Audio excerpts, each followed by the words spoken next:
Olá, estamos de volta mais uma vez aqui e hoje o audiocast vai tratar do tema Setembro Amarelo.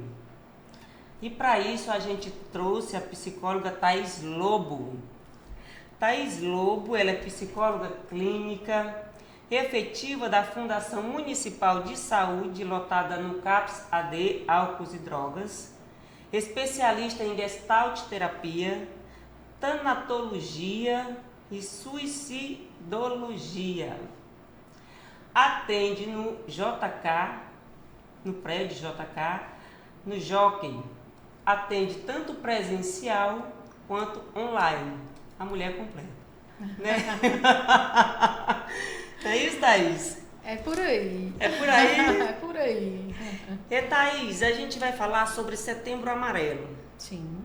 E do pouco que o Audiocast conhece da campanha, a gente entende que o Setembro Amarelo ele começa nos Estados Unidos em 94, quando Mike M., um jovem de 17 anos, apaixonado por carros, enfrentava uma grave depressão, comete suicídio.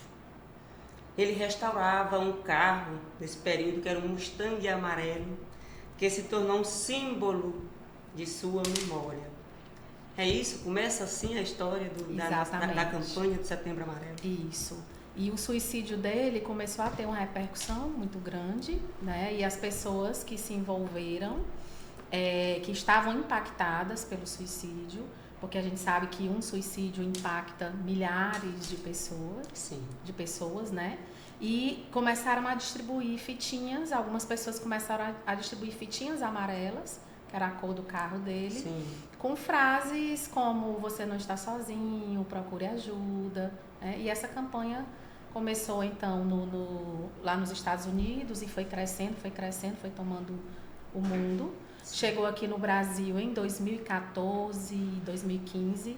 Acho que 2014 foram os primeiros movimentos, em 2015 que de fato Boom, explodiu, né? Da união da Associação Brasileira de Psiquiatria e do Conselho Federal de Medicina.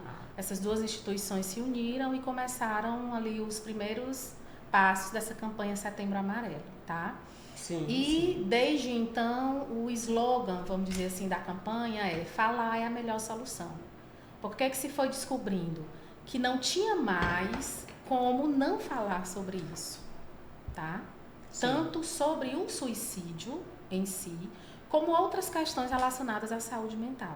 A gente sabe que são assuntos que sempre foram tabus, a gente sabe que sempre foram assuntos que foram meio que proibidos nas famílias, né? Por serem temas pesados, né? Considerados pesados, considerados tristes. Então, assim, em almoço de família, você imagina que eram coisas que não se podia conversar, sim. né? Então, o que acontece? Foi se entendendo que tinha que falar, de fato. Que quando você fala do assunto, quando você fala das suas dores, quando você fala dos seus sofrimentos, além de você estar compartilhando, né, e aliviando, você está também no processo de pedir ajuda. Então, em processos de sofrimento, a gente precisa de acolhimento, a gente precisa de colo para aquelas dores, para aqueles sofrimentos. E quando a gente descobre que não precisa e nem pode guardar só para a gente sofrer sozinho, né, é uma forma de alívio muito grande. Então começou-se esse movimento do Setembro Amarelo, de falar a melhor solução, e é uma campanha que ela foi se moldando também às circunstâncias, às necessidades que vão surgindo, sim, né? Sim. Tudo que é novo vai mudando com o tempo e vai se adaptando, né? Então hoje assim, extremamente, eu fico muito alegre de ter espaço para falar sobre isso, porque vamos lá, eu sou da primeira turma de psicologia do Piauí, tá? Primeira turma formada em psicologia do Piauí. Então, isso foi em 2003. Então, você imagina que lá em 2003, quando a gente se formou, né? E ainda mais que nós éramos os primeiros psicólogos do Piauí, Sim. os psicólogos que eram os que vinham de fora, e vieram recente para começar a dar aula pra gente, Sim, né? sim. Então, o que acontece? A gente tinha pouquíssimo espaço, inclusive de fala, né?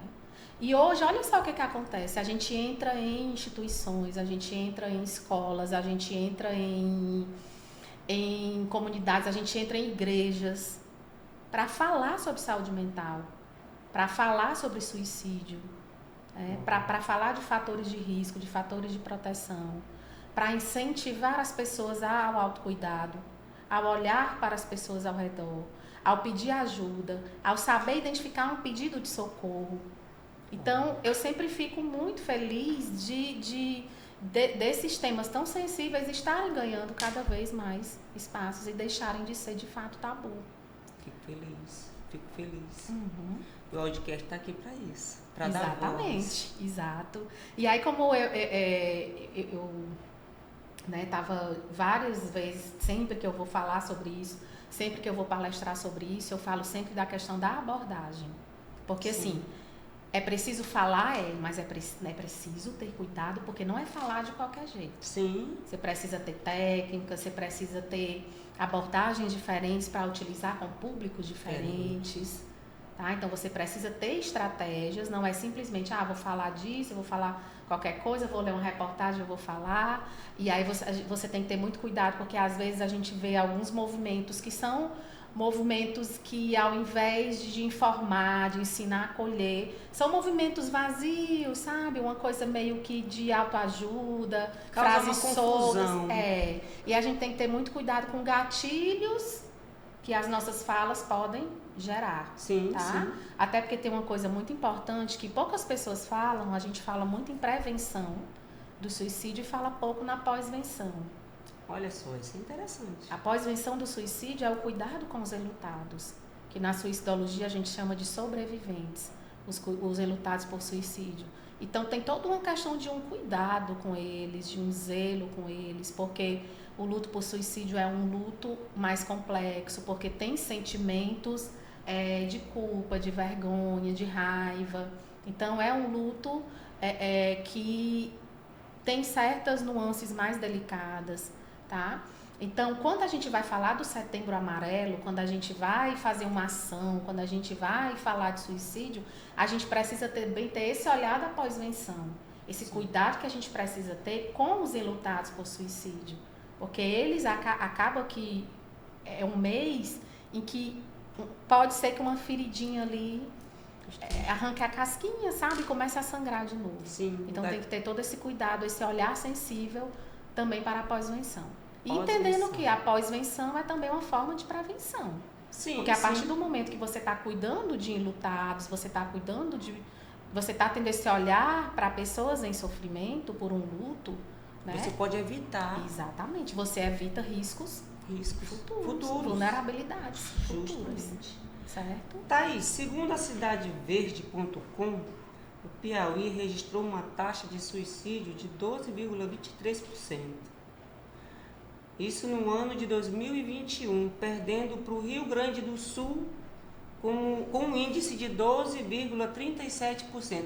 Eu pensei que São Paulo, o número de suicídios era bem maior do que o de Teresina, do Piauí, não é? Não. A gente tem taxas bem maiores do que muitas cidades, né, do sul, do sudeste. O nosso índice aqui é muito alto, tá? E infelizmente ele não para de crescer, tá?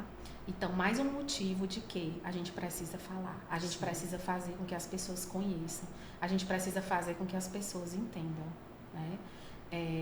Porque eu não posso me cuidar, buscar ajuda, entender muitas vezes o que eu estou passando, se eu não entendo sobre aquilo. A partir do momento que a gente fala de sinais de alerta, né, quando eu identifico aquele sentimento em mim, eu já sei, opa, aqui acendeu uma luzinha vermelha.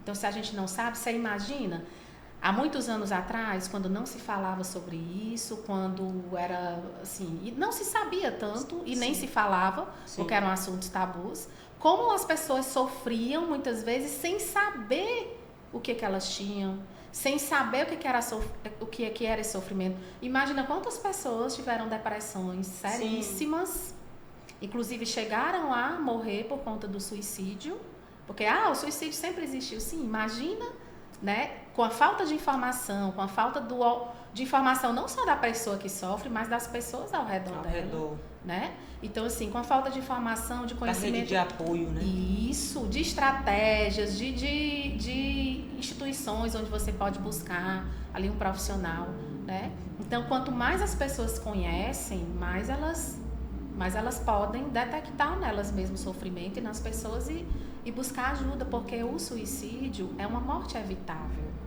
É uma morte evitável. É uma morte evitável. Porque a gente tem como trabalhar antes que aconteça. Isso. Agora, entenda, ser uma morte evitável não quer dizer que a gente sempre vai conseguir evitar. Sim. Tá? Porque prevenção do suicídio não é você arrancar a pessoa da morte ali. Prevenir o suicídio, eu tenho que fazer com que aquela pessoa não morra. Não é isso. Não é assim. A gente sabe que essa não é a nossa função. O que é a prevenção do suicídio? É dar colo, é dar acolhimento, é dar olhar e dar escuta aos sofrimentos das pessoas, às dores, tá? Sim. É buscar estratégias com aquela pessoa para que ela continue a vida, a viver, apesar daquela dor. Porque, Aldi, tem uma característica no comportamento suicida que é a ambivalência. Ambivalência. O sentimento de ambivalência, tá? Fala sobre. A pessoa, ela não quer de fato morrer. O que ela quer? Ela quer viver sem aquela dor. Ela quer acabar com o sofrimento. Ela quer matar a dor. Ela quer matar a dor. Ela quer matar a dor, tá? Ela não quer de fato morrer, acabar a vida. Ela quer viver sem aquela dor. Ela Sim. quer matar essa dor. Ela quer viver sem aquele sofrimento intenso que ela está. Esse é o sentimento de ambivalência do comportamento suicida. Só que uma outra característica do comportamento suicida é a rigidez. É uma rigidez de pensamento onde a pessoa fica... Sabe o 8 e o 80? Que a gente, ou ela tá no 8 ou ela tá no 80. Ela fica rígida em dois padrões. Ou é tudo ou nada, ou é vida ou morte, entende? Ela não consegue flutuar entre o 8 e o 80, vamos dizer assim, tá? Por quê? Porque ela tá com capacidade dela de racionalização e enfim, de outras funções psíquicas que estão prejudicadas por conta do sofrimento. Adoecidas. Então, elas veem a morte, né, como a única saída possível para a dor. Você entende? Então, assim, imagina o nível de sofrimento que é. Sim. Né? Você pensar na sua própria morte como a saída daquele sofrimento, para acabar com aquela dor. Isso, para acabar com aquela dor, porque de fato eu quero mais. Thaís, assim, o que eu acho preocupante que a depressão, muita gente ainda taxa como frescura. As pessoas, você está aqui com um problema de depressão, a família cita como isso é besteira, esse menino está com preguiça, dá um remédio de verme para esse menino aí, ou uma vitamina que ele levanta. Como é? Não é isso? A gente, infelizmente, entrou nesse movimento, né, de fazer psicoeducação mesmo sobre a saúde mental, mas ainda é passos lentos, né? Então, assim, é uma coisa que vem crescendo, mas que a gente sabe que é degrau por degrau, né? Então, muitas pessoas que não têm o conhecimento de verdade rotulam muito os transtornos mentais, principalmente a depressão, né? Como a preguiça, a falta de Deus, a falta de um emprego, a falta de um lote para capinar, como se a pessoa tivesse daquele jeito, porque ela quisesse, porque ela não tem o que fazer, né? A gente vê muito esse tipo de brincadeira, entre aspas, né? Inclusive nas redes sociais. Sim. Então, a gente muitas vezes precisa fazer um trabalho de formiguinha ali, de educar essa família, de educar essas pessoas ali que estão no entorno, no caso de um paciente, e às vezes o próprio paciente, entende? Porque a gente recebe, eu atendo tanto na rede privada como na rede pública. E assim, em todas as duas eu recebo muitas pessoas que não sabem de verdade o que sentem. Não sabe dar nome aos seus sentimentos. E a baixa escolaridade causa isso também, não é? Também, mas não só. Não só. Não só, entende? Porque a gente recebe pessoas até com um nível de escolaridade mais elevado, mas assim... Mas um nível de consciência... Isso, de autoconhecimento. De autoconhecimento. Entendeu? De pouco manejo, de lidar ali com a vida emocional, que é a famosa inteligência emocional, e quando ela começou a ser estudada, a ser divulgada, também foi um boom na época, a questão da inteligência emocional. Então, muitas vezes a gente precisa, quando eu digo esse trabalho de formiguinha, é porque a gente vai lá no próprio paciente. Você sabe o que é que você está sentindo? Você identifica esse sentimento? Não, pois vamos entender o que é isso que você está sentindo. Tá? Depois que eu nomeio, eu dou nome para ele, eu entendo sobre ele, o que é que eu posso fazer? Como é que nós vamos fazer com ele? Vamos criar estratégias para lidar com ele de forma adequada. Sim. Porque não é só aprender a lidar, porque a gente pode aprender a lidar de forma inadequada. Sim, sim. Né? Sim. E aí os comportamentos autodestrutivos, que o suicídio entra, né, como um tipo desses comportamentos autodestrutivos, eles são exatamente formas inadequadas de lidar com emoções e sentimentos. Então vamos aprender, vamos criar estratégias, vamos pensar juntos, dentro das suas circunstâncias, dentro da sua realidade. Como é que você vai lidar, como é que você vai agir de forma adequada? Porque ter saúde mental é isso, né? Às vezes a gente pergunta, a gente vai falar, você sabe o que é saúde mental? Ter saúde mental é ter uma vida feliz, é ter uma vida sem problema, é ter uma vida sem adversidade, sem conflitos. Aí eu pergunto, isso existe? Não existe. Não existe. Não existe. A gente sabe que não existe. Não. Então, a saúde mental é você ter os seus conflitos, você ter as adversidades, você ter os seus momentos difíceis, você ter suas emoções negativas, que são inatas de qualquer ser humano, sim, e lidar... Aprender a lidar com eles. De forma adequada. Muito bom, muito bom, muito bom.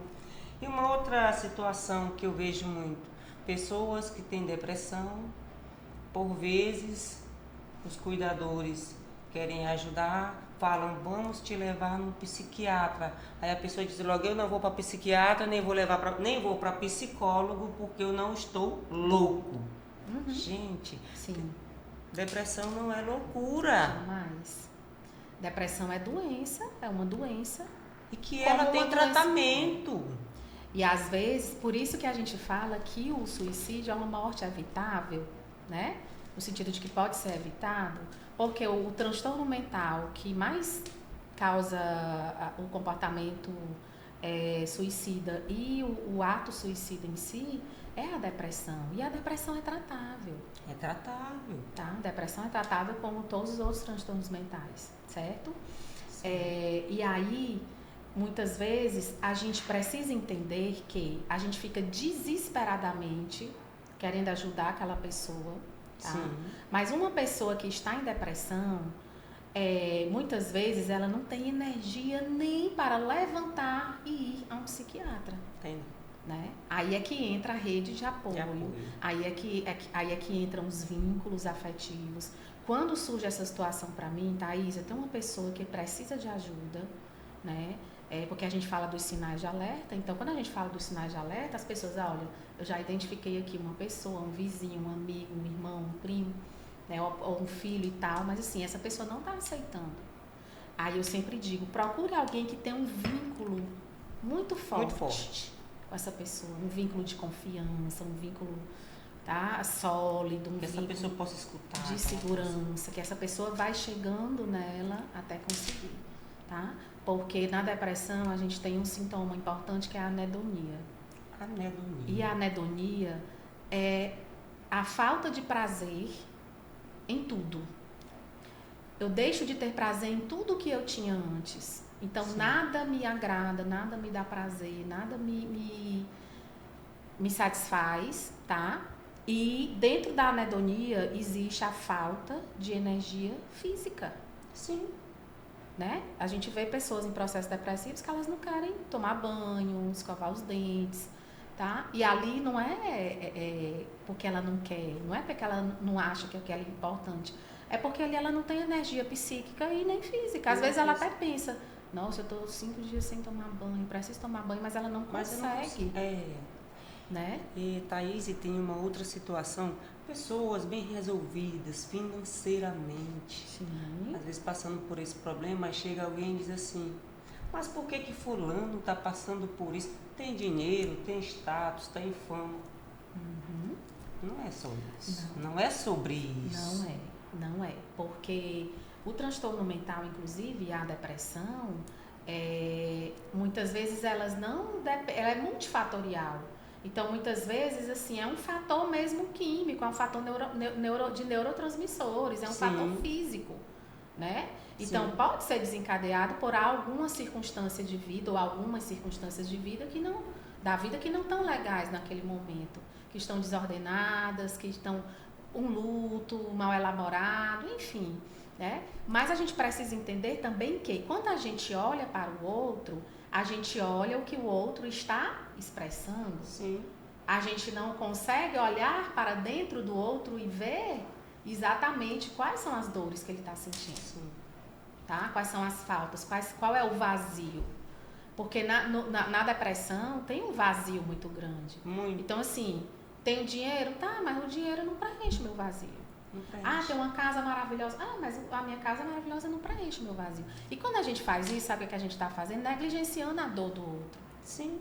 Então, eu sempre digo para as pessoas, não minimize nem negligencie a dor do outro.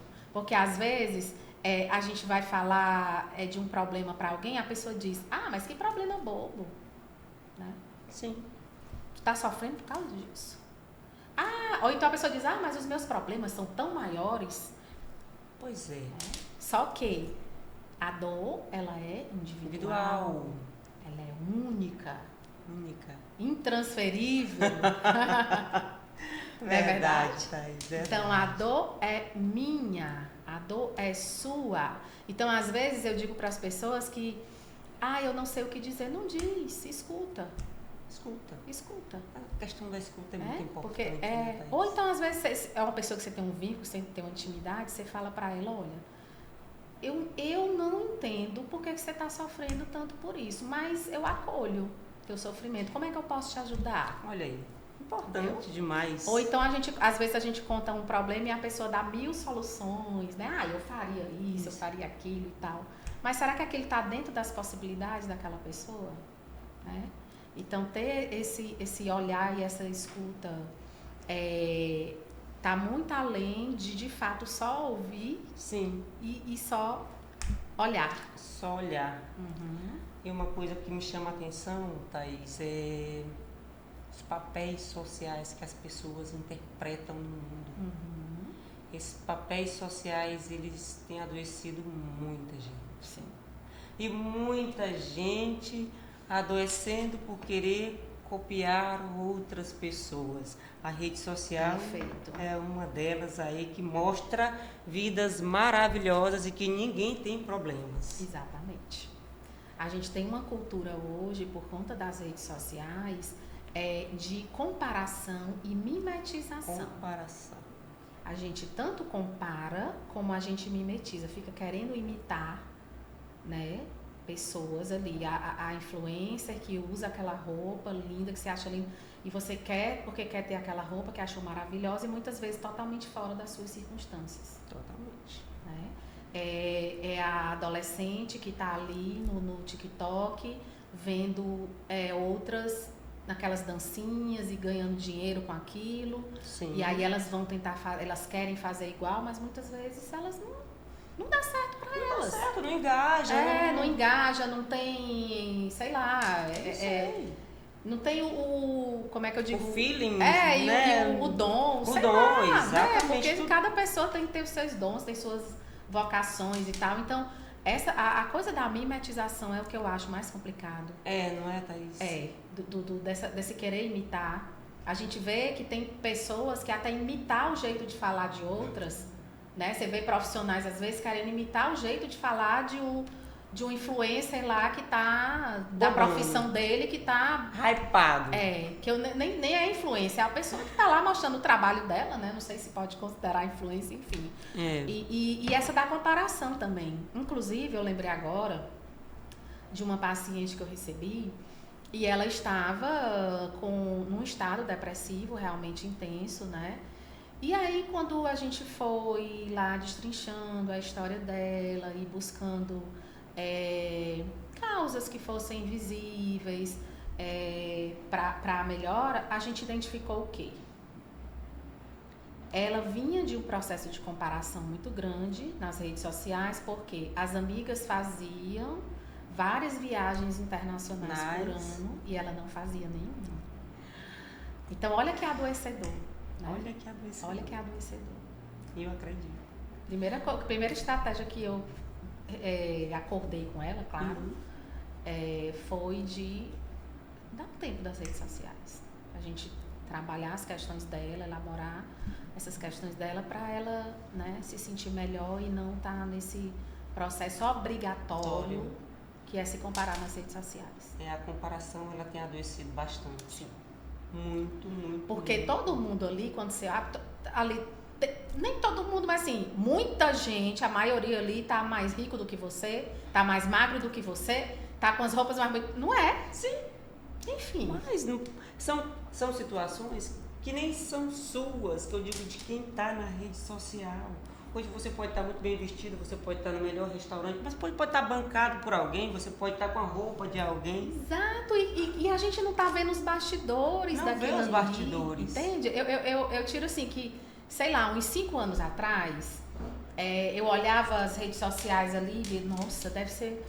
Eu pensava, né? Sim. Deve ser muito bom se essa mulher, ela toda semana tá num lugar do mundo diferente. Hoje em dia eu olho e disse, gente, eu tenho preguiça só de olhar. Sabe? E viciante. Imagina como deve ser cansativo. Gente, eu amo minha casa, eu amo chegar em casa depois do trabalho. Imagina, toda semana tu tá num lugar diferente. Caramba, Cansa. Deus me livre. Dá preguiça. Agora é interessante porque o algoritmo dessas redes sociais, eles fazem isso porque você tá ali o tempo todo. É o que você tá buscando, é o que você né? tá E o que você tá consumindo, É né? o que você tá consumindo. Isso. Então, quanto mais você consome, mais o algoritmo entende que ele precisa te dar mais conteúdo. Mas ele te dá aquilo ali. Por isso que uma das estratégias que eu uso com pacientes adoecidos por conta desses processos que a gente falou de comparação e mimetização é sair da rede social. Muito bom. Segundo a Organização Mundial de Saúde, o suicídio tem sido reconhecido como um problema de saúde pública global, exigindo prioridade em intervenções. Você acabou de falar aí as várias situações que vocês, quanto profissionais da área de psicologia, os profissionais da área de psiquiatria, podem estar buscando para poder ajudar outras pessoas. Agora sim, Thaís, por que com tantos dados alarmantes, falar de suicídio ainda é um tabu? Tá. Porque, vamos lá, a gente estava falando que questões de saúde mental, elas, a informação, o conhecimento, o ter a confiança, a liberdade para falar, estamos ainda em passos muito lentos, tá? As pessoas ainda sentem certa vergonha, as pessoas ainda sentem certa insegurança, tá? E quando você fala de suicídio, vem o que intrínseco a ele? A morte. E a gente sabe que a morte é um assunto tabu. Pois é, a morte, o nome morte já soa muito pesado. Muito pesado. A gente tem uma cultura que trata a morte como que uma derrota, como que um fracasso, não como um processo natural. Sendo que é a única certeza que nós temos nessa vida. E sendo que a gente está vivendo, nasceu, está vivendo, vai morrer. Vai morrer. Né? Então, o suicídio, ele traz esse peso do nome morte, da conscientização da morte, tá? E aí a gente envolve também no suicídio construções que a gente precisa trabalhar contra, que o Setembro Amarelo, uma das intenções é essa, de trazer coisas como fracasso, tá? Não soube lidar com os problemas. Sim. Né? Um fracassado. E aí a gente entra também na questão dos enlutados. Por quê? Porque a gente falou que os enlutados por suicídio, eles têm sentimentos intrínsecos ao luto por suicídio, que é a vergonha. Por quê? Porque, poxa, como assim? Se o cara era teu marido e se matou, então tu não fazia ele feliz? Ainda tem essa carregar a culpa. Culpa, vergonha, né? Carregar a culpa. Se o meu filho se matou, nossa, Eu não estava cuidando, eu não estava olhando, eu não estava observando. Eu não dava uma vida feliz para o meu filho. E a culpa de não ver que ele estava sofrendo, e mesmo que eu visse que ele estava sofrendo, a gente tem que desconstruir essa ideia de que a gente consegue salvar todo mundo, a gente não consegue. Não consegue. Tá? Porque a única... vamos lá. O contrário de vida... Morte. É morte. Morte. Qual é o contrário de morte? O contrário de morte? É vida? Tem gente que fala que é vida. Eu não sei te dizer. É o nascimento. É o nascimento. É. Tá? Contrário de vida é morte, porque quando você morre, você findou a sua vida. Sim, Você não tá vivendo. Não. Tá? Mas o contrário de morte não é vida, é o nascimento. É o nascimento. Então, você impede alguém de nascer? Se você não abortar, se não for você que abortar. Se você não abortar, não. Você não vai impedir de ninguém de nascer. Não. Então, você não impede ninguém de morrer. Não impede. Não impede, né, Thaís? Não impede. Entendeu? É um processo natural. A morte, ela é um processo natural. Isso. A gente pode até não ter o poder de impedir. Mas relacionado a esses problemas de saúde mental, a gente tem como prevenir. Perfeito. Com que esse processo evitar de que esse processo aconteça. Exato. De que esse processo, de que a morte seja antecipada. Né? Por quê? Porque a gente sabe que vai acontecer. Vai acontecer. Mas que ela aconteça de uma maneira natural e de uma maneira mais confortável. Sim. De uma maneira mais confortável. Exato. Thaís, Setembro Amarelo é só uma campanha ou um convite para a gente repensar como anda cuidando da vida? Olha, é um convite? É um convite? É um convite. A intenção dele é um convite. Infelizmente, algumas pessoas, algumas instituições têm a prática de tratar como simplesmente uma campanha. Como simplesmente um dia... vamos botar aqui luzes no... Balões, vamos botar uns balões, vamos fazer umas frasezinhas de autoajuda. Vamos deixar a cidade aí amarela. Amarela, e vamos lembrar que o suicídio existe. Mas não é isso de fato. É bem mais profundo. Bem mais profundo, porque o Setembro Amarelo, o intuito dele real, de verdade, é um lembra-te.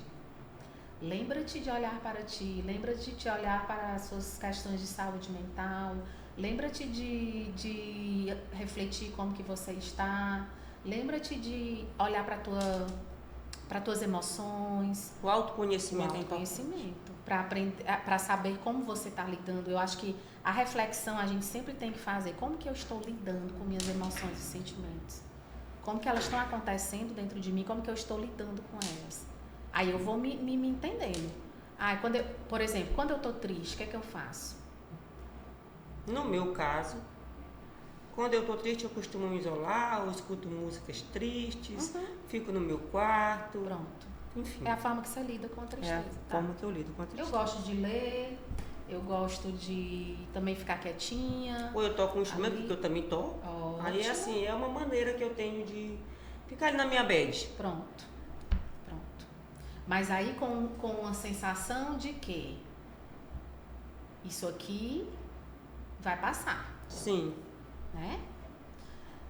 Muitas vezes, quando aquele sentimento, aquela tristeza, aquela vontade de não fazer nada, aquela vontade de estar isoladinha, aquela vontade de estar ouvindo música triste, se prolonga, aí eu tenho, acende a luzinha vermelha. Como é que eu vou saber se eu estiver me observando? Se eu estiver me vendo? Sim. Porque existe uma linha muito tênue, Thaís, entre a solidão e a solitude. Eu gosto muito de solitude. Eu também. Mas eu não gosto da solidão. Eu também. Thaís, você acha que falar de saúde mental, apesar da gente já ter citado alguns pontos, você acha que está ficando mais natural ou ainda rola aquele clima de assunto proibido atual? Agora, eu acho que tem se naturalizado muito, sabe? Antes você imagina que as pessoas jamais diriam que estavam indo a um psicólogo, a um psiquiatra. era uma coisa muito escondida.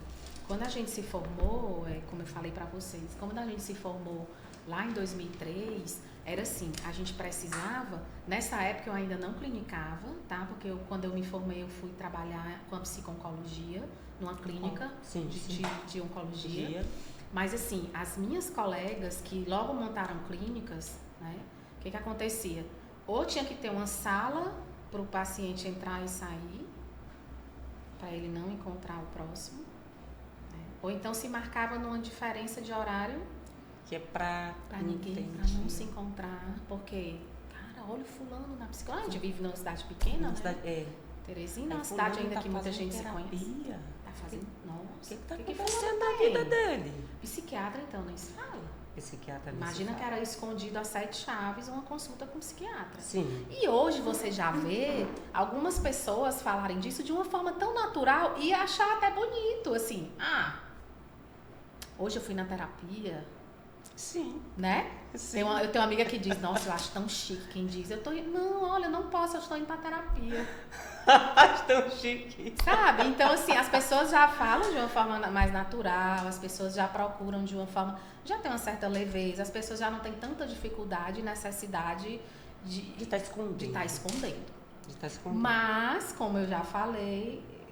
Ainda passos lentos. Mas eu já vejo muito mais leveza, muito mais, assim... Né? As pessoas falam disso muito mais naturalmente. Sei lá, hoje eu tava com uma estagiária e ela disse, fulana é minha psiquiatra. Tipo, eu não tinha nem perguntado, eu não tinha perguntado se ela tinha psiquiatra, eu não tinha... A gente simplesmente tava conversando, ela, fulana é minha psiquiatra, maravilhosa, não sei o quê. E eu fico feliz. Eu digo, ela já chegou aqui falando que é a psiquiatra dela e tal, sabe? E eu acho isso maravilhoso. Então tem sim uma questão muito mais... Hoje está melhor pra gente falar, né? Com certeza, tá. Até porque as pessoas, mesmo as que são mais resistentes, elas têm que dar essa liberdade, entende? Vou lhe dar um exemplo. A gente entra em escolas para falar de saúde mental. Mesmo que os diretores da escola, ou alguns professores, ou até alguns pais de alunos, achem que né, sejam céticos que não acreditam mais. Que acham que não deve, ou que é vergonhoso falar, que não querem que um aluno, saibam que um aluno precisa de um tratamento psiquiátrico. Mas eles têm que dar essa abertura, eles estão tendo que olhar e voz para isso. As pessoas estão sendo obrigadas, entende? Entendo. A dar essa abertura para essa fala. Isso é muito bom porque as pessoas que têm essa mentalidade fechada, no íntimo elas são adoecidas. Sim. E elas também precisam de apoio. Exatamente. Qual maior mudança você percebeu depois que o Setembro Amarelo começou a ganhar força no Brasil? Eu acho que foi exatamente isso, essa questão das pessoas... Ampliar essa visão. Ampliar essa visão e das pessoas sentirem, saberem que é normal sofrer, tá? Que é normal você se desesperar às vezes diante de uma situação, que é normal você precisar buscar ajuda, não só profissional, como de outras pessoas, né? De uma rede de apoio que você tenha. Sim. Então, eu acho que, como eu te falei, a campanha, o intuito dela era um lembra-te, né? Aí as frases de autoajuda e de frases soltas, que assim, não são para acontecer, porque tudo tem que ter um contexto, mas o lembra-te que tu não está sozinha, lembra-te que tu pode... Os hashtags, né? Sabe? Então é assim, esse lembra-te das questões de saúde mental, enfim. É porque isso pega, né? Isso fica ressoando. Assim como estamos no Setembro Amarelo, nós também estamos no Setembro Lilás. E tem o hashtag faça uma pergunta sobre demência, hashtag faça uma pergunta sobre Alzheimer. Então essas coisas elas ficam ecoando e aí você... Isso, assim como essas outras campanhas, você falou aí, tem o Outubro Rosa, né, Novembro Azul, que é a questão do câncer de mama. Então assim, é uma coisa que também é muito informativa para as pessoas serem informadas de verdade, porque tem muita coisa que não se sabe. E se engajarem também. Se engajarem, participarem.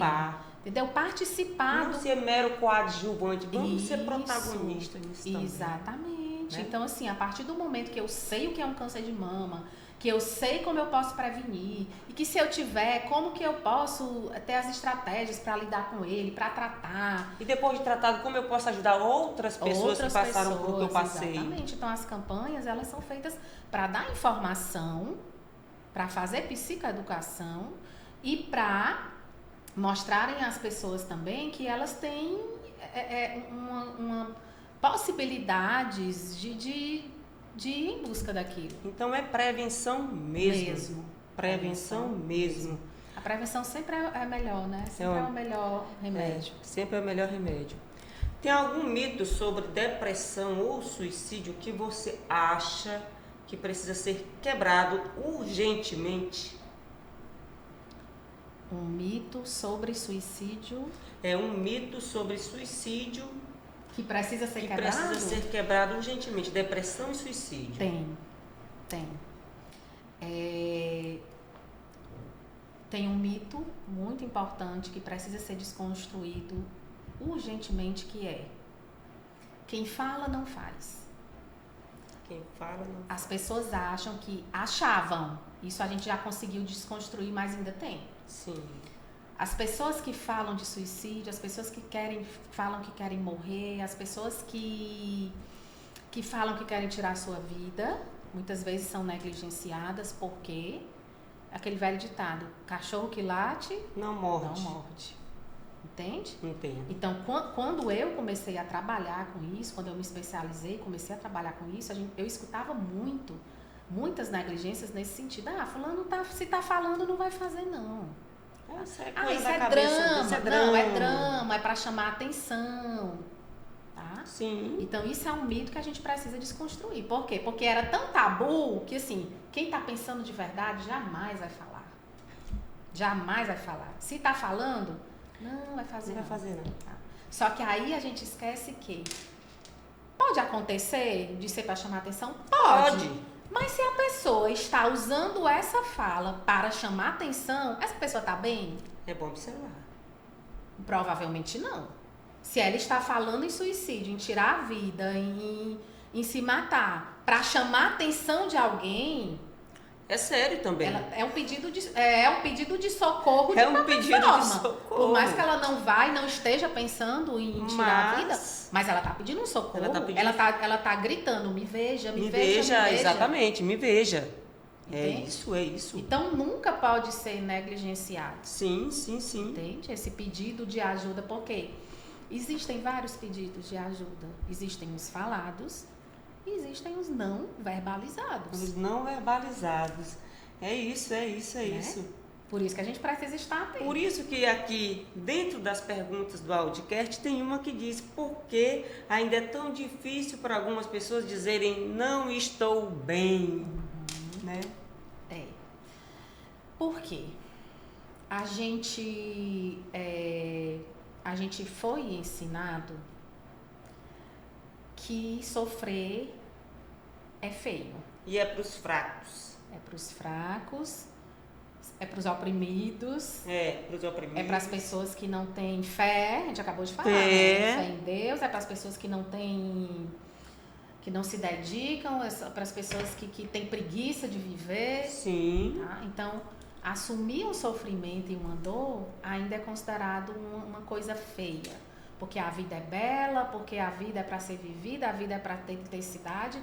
E hoje, com as redes sociais, entrou-se muito numa cultura da felicidade, da positividade, que é tão tóxica quanto a negatividade. A negatividade.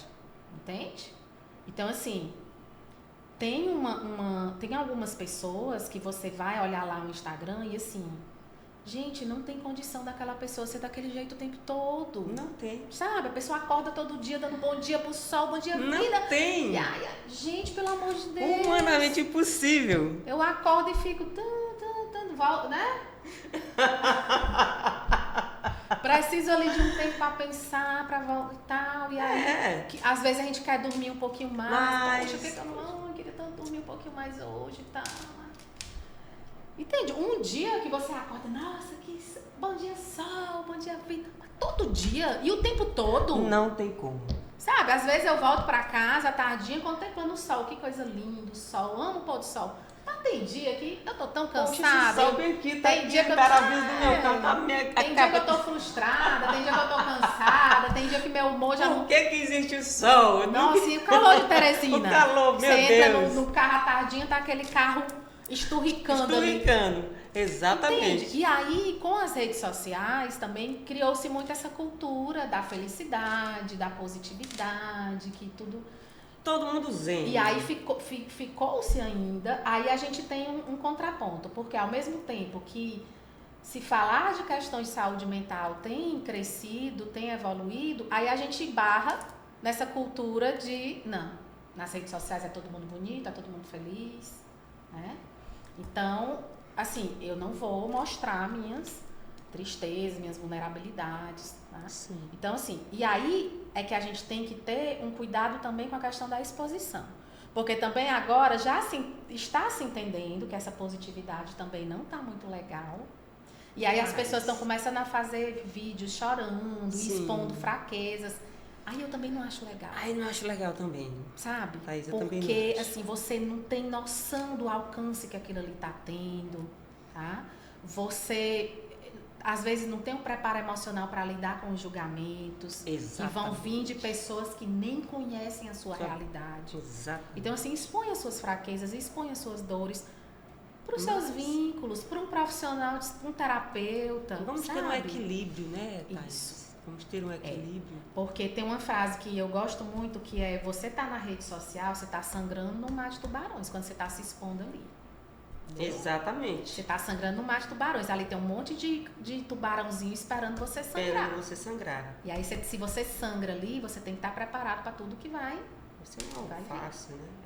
Então, é como tudo na vida tem que se ter o equilíbrio. De fato, dizer não estou bem é complicado, né, Thaís? É o exercício que a gente precisa fazer, mas que tem que ter Mas né? tem esse equilíbrio. Esse equilíbrio. E aí vem muita questão do julgamento também e da pessoa se sentir não validada. Porque olha só, às vezes a pessoa diz assim: eu não tô bem, eu tô sentindo uma tristeza, tô sentindo uma angústia. Aí entra naquele que você falou. Mas por quê? Você tem tudo. Exato. Você tem tudo, você tem uma casa, você tem um carro, você tem... Aí já parte para essa parte da matéria. Da matéria. Né? Como se a pessoa fosse só matéria. Esquece da questão da transcendência. Espiritualidade. Né? Que a gente sabe que muito dos nossos vazios, a grande maioria, eu diria que até todos, enfim. Sim. Estão ligados a essas questões, entende? E a gente fica olhando só para matéria. Só para matéria. Isso. Então é como se a pessoa não pudesse estar triste, ou não pudesse ficar mal, não pudesse sofrer, porque ela tem tudo. Sim. Tudo o quê? De material. E ela tem que estar mostrando para a sociedade, para todo mundo, que ela está bem o tempo inteiro. Que ela está bem o tempo inteiro. E não.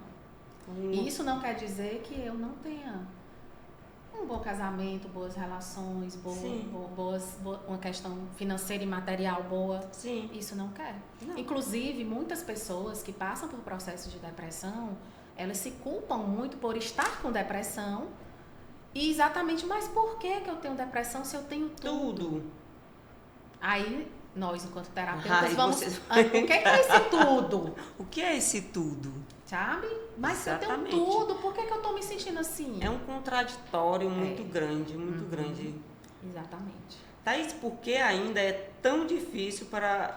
Aliás, as amizades podem salvar vidas? E como estar presente de um jeito leve, sem virar cobrança? Muito bom. A amizade pode salvar vidas, porque a amizade é vínculo, né?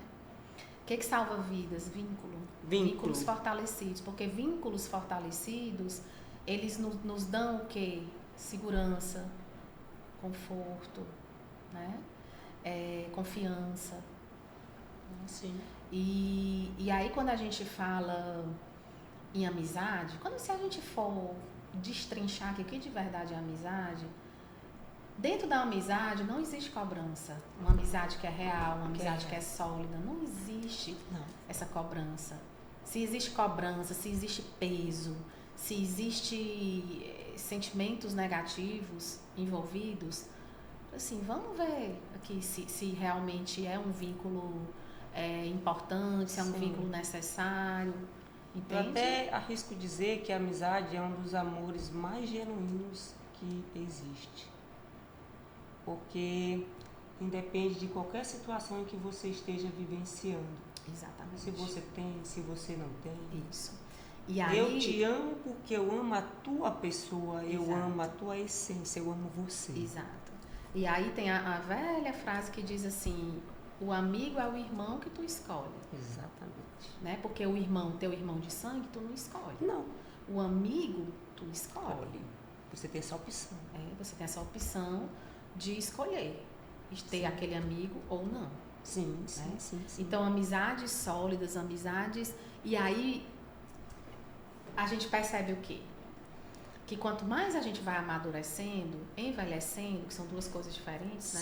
Sim. Amadurecer, envelhecer não é sinônimo de amadurecimento. Algumas eu sei pessoas disso. só envelhecem, Só né? envelhecem, não amadurecem nunca. Isso, nunca. Então, quando a gente vai amadurecendo, né? A gente percebe o quê? Que a gente vai diminuindo muito as amizades, esses vínculos. A gente vai contando nos dedos. Por quê? Porque a amizade, de fato, ela tem essa leveza de não ter cobrança. Exatamente. De não precisar estar o tempo todo dando notícia e sabendo notícia. Porque na amizade verdadeira, você pode ser quem você é. E o que está difícil hoje, Thaís, é você ser o que você é.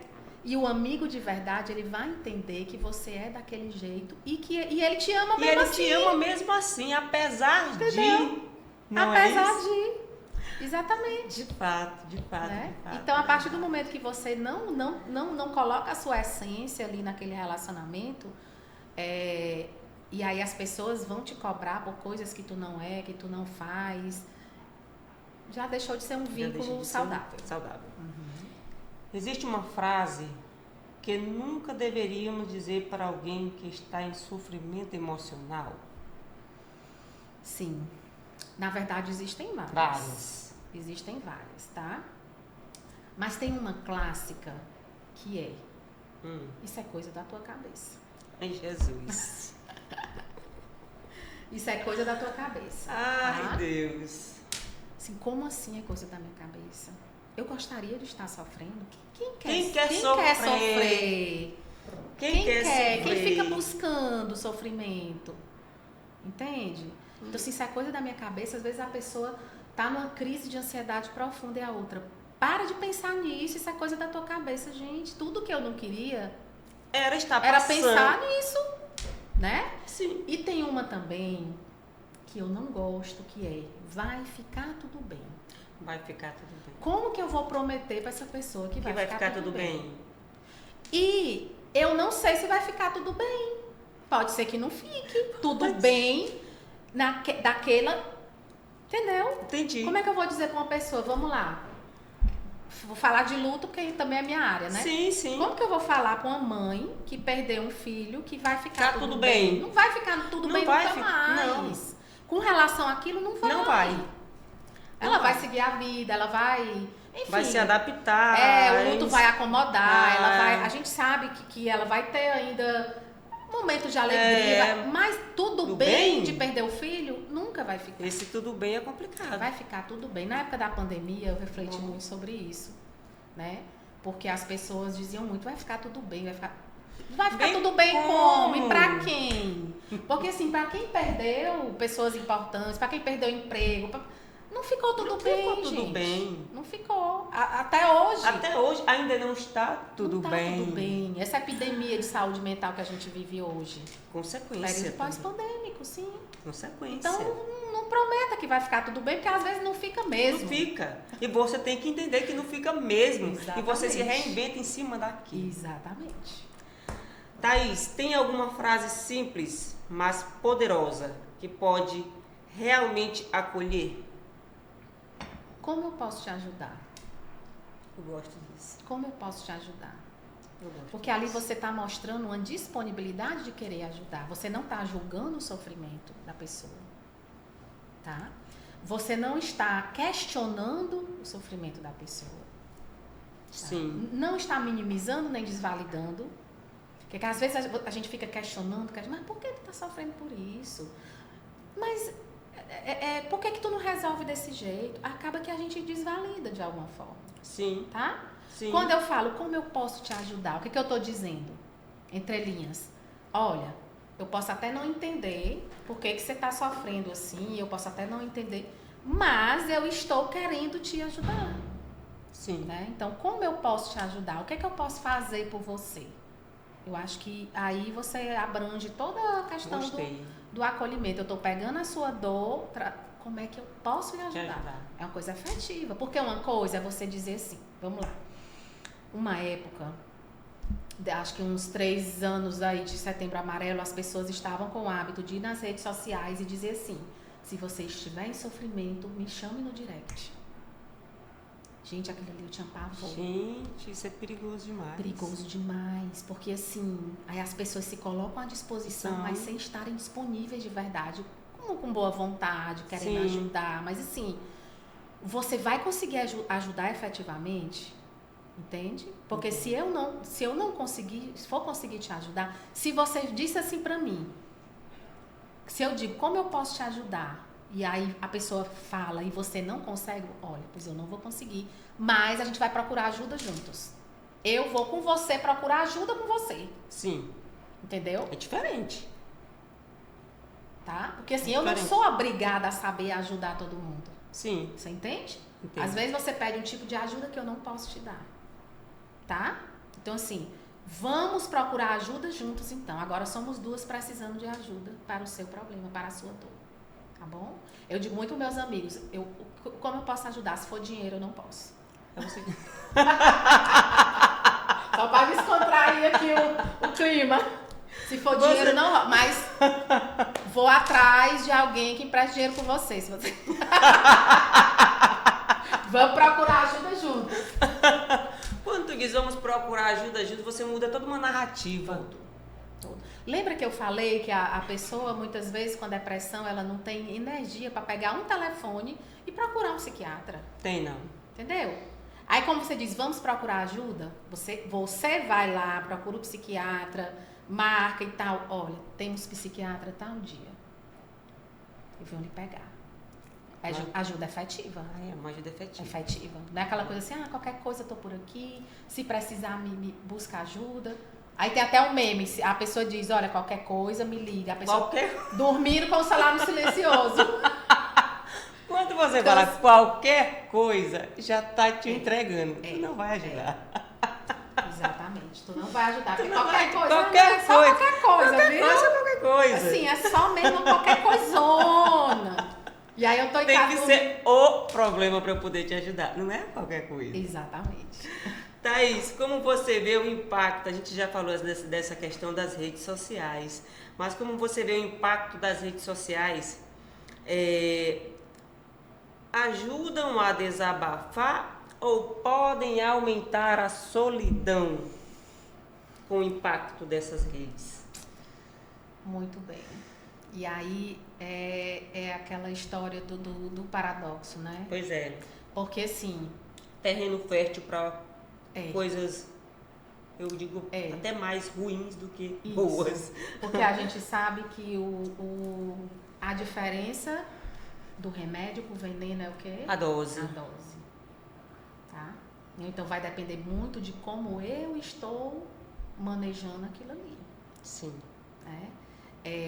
Porque eu posso usar aquilo ali como algo que vai de fato me ajudar a lidar com a minha dor.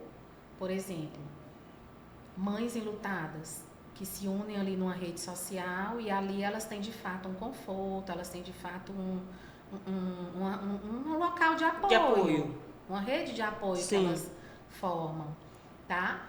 Mas a gente falou também da cultura da mimetização, da comparação, e a gente sabe que a internet é um mundo que é como se você tivesse numa rua que você não conhece, sozinho, durante a madrugada. Então, tipo assim, são os perigos todos que estão ali lhe rondando. Sim. Porque na internet você vai lá e, dependendo da forma como eu manejo, ou às vezes eu estou até buscando ajuda, alívio da minha dor, e eu encontro um mundo completamente mais adoecedor do que eu estou buscando. Porque hoje a gente sabe que, por isso que eu sempre digo, fiquem atentos ao que os seus filhos estão vendo na internet. Sim, sim. Porque muitas pessoas vão lá em sofrimento, muitos adolescentes, hoje tem o chat GPT, né? E tal. E assim, lá existem redes assim que ensinam a técnicas de autolesão, né? Que é a automutilação, olha o perigo, que né? a gente chama. Do próprio comportamento suicida, de estratégias, de meios, de formas de cometer o suicídio. Então, assim, é um mundo que a gente tem que estar vai depender muito de como a gente vai manejar isso aí, como a gente vai estar fazendo, porque aí a gente sabe que tudo que é exagerado, né, é aquela coisa. E aí eu falo que, até já tinha falado sobre isso, o perigo das redes sociais, da internet, dessa coisa toda, é a pessoa deixar de viver a vida real e ir para o mundo virtual. Porque assim, por que eu estou precisando de uma rede social para desabafar, para falar das minhas dores, para pedir ajuda? Eu não tenho isso na vida real. Se eu não tenho, eu preciso construir na vida real. Sim, precisa, é necessário. Entendeu? Essa relação interpessoal, ela é necessária. E aí, como se tem perdido muito isso, as pessoas estão, para coisas boas e ruins, cada vez mais imersas no mundo virtual. Para fazer o que nós estamos fazendo aqui no Audicast, que é batendo um papo sobre o Setembro Amarelo, nós estamos tendo essa relação interpessoal. Isso, exatamente. Né? Tem sido muito difícil. Então, assim, o problema das redes sociais é um problema mesmo que vai de muita consciência da pessoa. De manejar o uso mesmo. Minha psicóloga, me diga, dá para transformar conversas do dia a dia em pequenas ações de prevenção? Dá sim. Porque pequenas conversas do dia a dia, elas são formas de se expressar, elas são formas de acolher, sabe? Muitas vezes uma conversa despretensiosa. Numa conversa despretensiosa, se você parar para pensar, já deve ter acontecido com você, que você começa a conversar com alguém ali despretensiosamente e de repente tem um sinal de alerta, ou de repente você se sente mais confortável para falar de uma coisinha sua, entendeu? E aí, como eu falei, prevenir o suicídio não é você arrancar a pessoa da morte, é uma construção. Sim, entendeu? Sim. Que às vezes ali um colega de trabalho que você vai criando intimidade, é uma pessoa ali que você vê todo dia, é o porteiro ali do seu prédio que você dá bom dia, como é que tá e tal e tal. De repente ele vai sentindo uma segurança de dizer que tá com problema, né? Tem gente que quando sabe que a gente é psicóloga, aí a pressão aumenta. Deixa eu me contar aqui. Entendeu? A pressão aumenta. Então dá sim prevenir suicídio, se falar de saúde mental, de transtornos mentais, dá para ser em conversas ordinárias do dia a dia. Do ordinário sai. Só que a gente precisa o quê? Do ordinário sai coisas extraordinárias. Não, né? Exatamente. Só que a gente precisa o quê? Que é um dos intuitos do próprio Setembro Amarelo, ter esse olhar atento e essa escuta mais apurada. Que infelizmente a gente tem perdido muito, por quê? Por causa do mundo virtual. Sim, Thaís, sim. Entende? Entendo. Thaís, o humor e a leveza tem espaço quando falamos de saúde mental ou isso é tabu? Com certeza tem.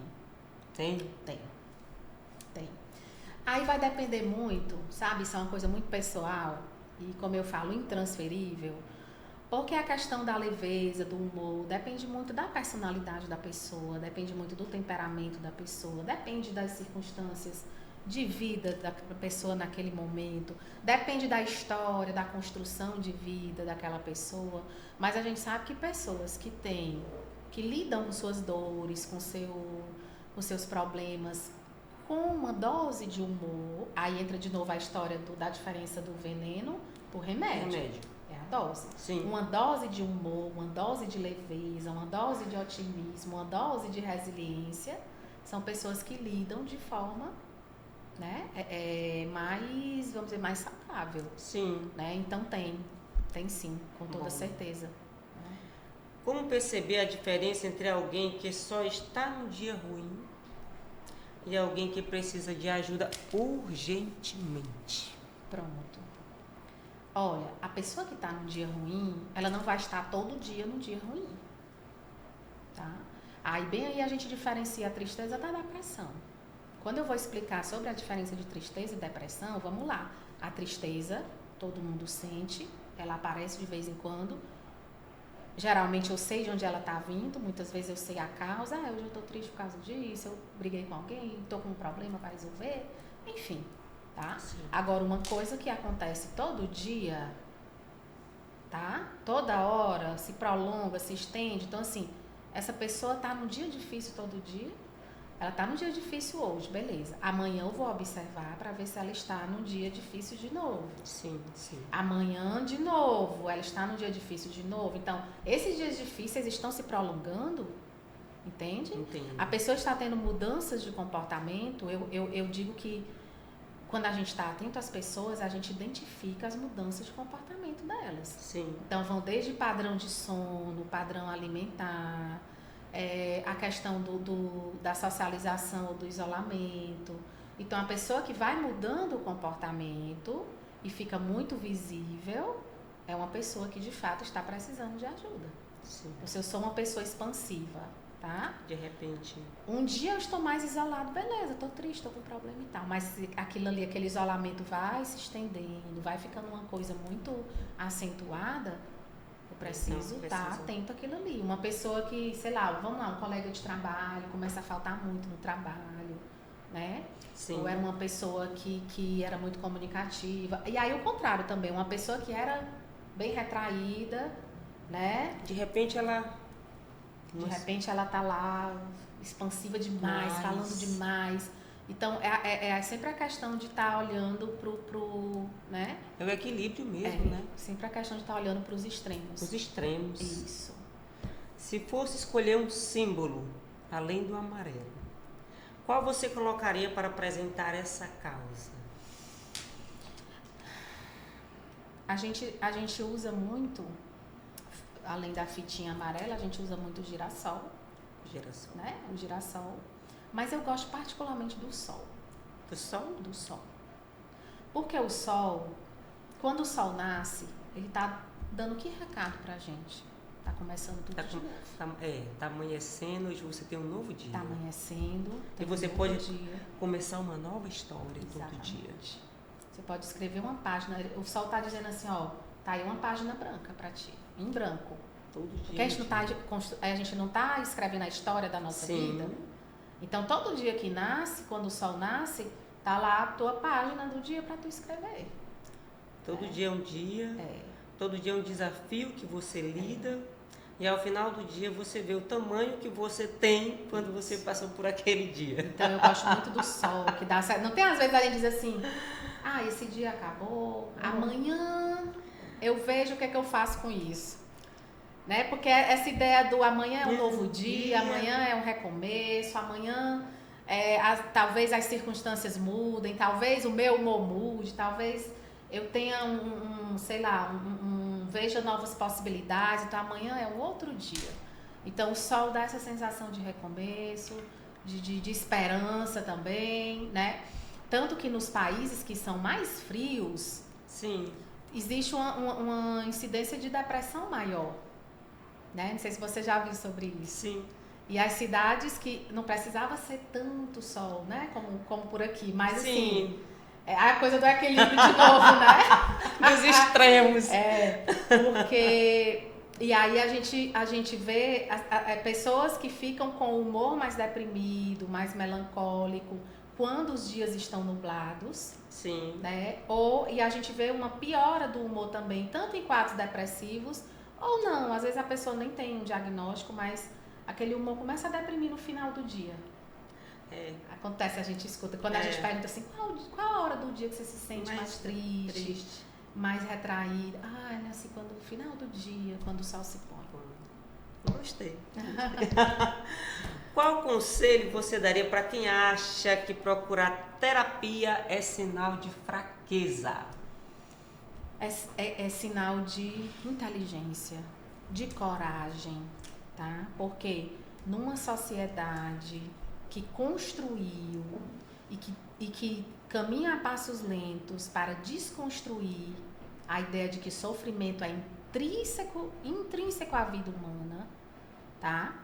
Você reconhecer que você tem um sofrimento, que você precisa de ajuda, que você precisa, e não só um sofrimento, mas que você tem algumas questões que você precisa ajustar, que você precisa ordenar, tá? É inteligência, é sabedoria e é coragem, né?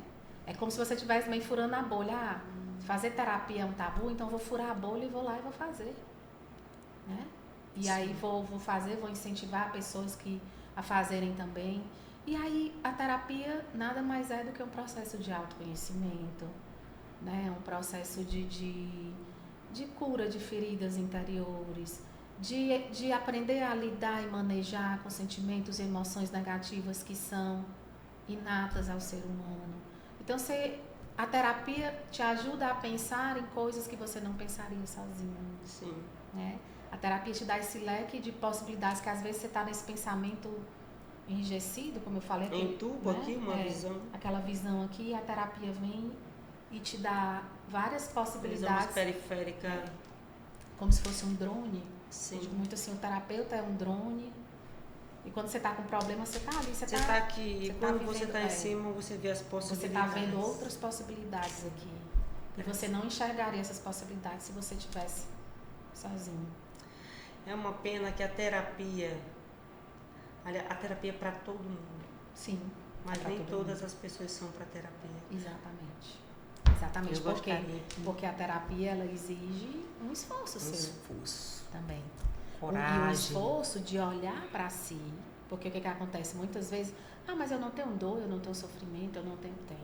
É porque você só não está olhando para você. Você só não está olhando lá para dentro.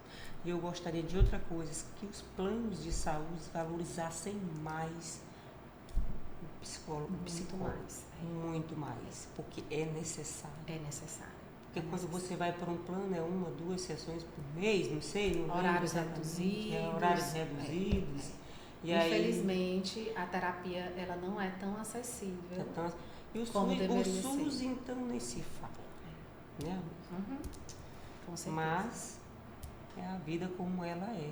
Mas a gente tem esperança de que dias melhores virão. Sim, sim. Até porque a gente tem o sol, né? O sol nasce todo dia. Enquanto o sol está nascendo, a gente tem esperança, né? Verdade.